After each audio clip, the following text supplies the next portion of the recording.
And what I think you and I need to understand is sin is not just the breaking of an abstract law, it is the violation of a person, the person of God. And unless we understand that, we will never see it in its personal relationship to God himself. So that when God gives the law, it is not as though he's looking to see who's going to be good in relation to the law and who's going to be bad in relation to the law, but who is going to recognize God for who he is and who isn't. And the lust of the flesh is the plundering, really, of that which is sacred and rendering it commonplace. And the principle of the lust of the flesh is basically the violation of God's law, mandated for the body, as it were. And so principally I say to you, the lust of the flesh is the violation of the person of God. The lust of the eyes is greed.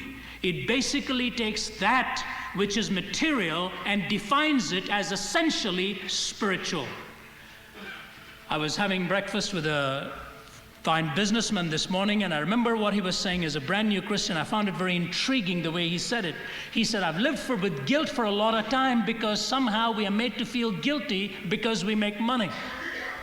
And he says, only now I'm beginning to understand how that money can be used for the honor and glory of God. And I think that's a tremendous perception. I do not believe any man needs to feel guilty about making money or possessing money, but we need to feel guilty if we are possessed by it and if that makes us. There's nothing wrong with the boat and the water. The problem begins when the water gets into the boat.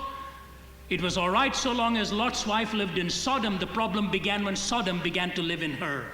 And materialism is basically this, which says pursue greed for all you are worth and make material gains your ultimate pursuit.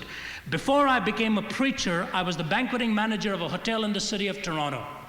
And every night I would see the lavish expenditure of money and celebration and food. 99 out of 100 times you'd never see anybody bow his head there and thank God for that food. It was almost a kind of a self-acclaimed recognition that I brought this by my own hands. And when you're locked into the business world, that immense pressure closes in. Make it big, make it big, make it big. Pursue till you climb up that ladder ultimately and become the all-powerful individual.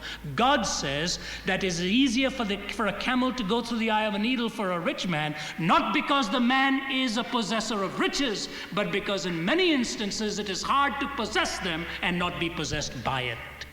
But thanks be to God, when the disciples looked at him and said, Jesus, if that is true, then who can enter into the kingdom of God? And Jesus said, with man it's impossible, but with God it isn't. He's even able to take the wealthy and get them to realize that this is a blessing. Let me not make it a curse. The lust of the eyes, the lust of the flesh, and lastly, the pride of life. The pride of life, which basically says, I am so self-sufficient that I really do not need God. I am so self-sufficient, I really do not need God. I think there's one illustration that captures all of these three. It's a painting in Rochester, New York, of a man riding on a horse, holding on to the reins of the horse with one hand, reaching out for a jeweled crown with the other. And he's not able to grab the crown. It is eluding him, even though the horse is riding as hard as he can ride it. Underneath the hooves of the horse, he's trampling underfoot men, women, and children. But he cannot hear their screams because his eye is on that crown. And ladies and gentlemen, sin basically means to get your eyes off God, to get your eyes on the pursuit of merely earthly existence, and where you become the center of all that is, and man becomes the point of reference for you rather than God.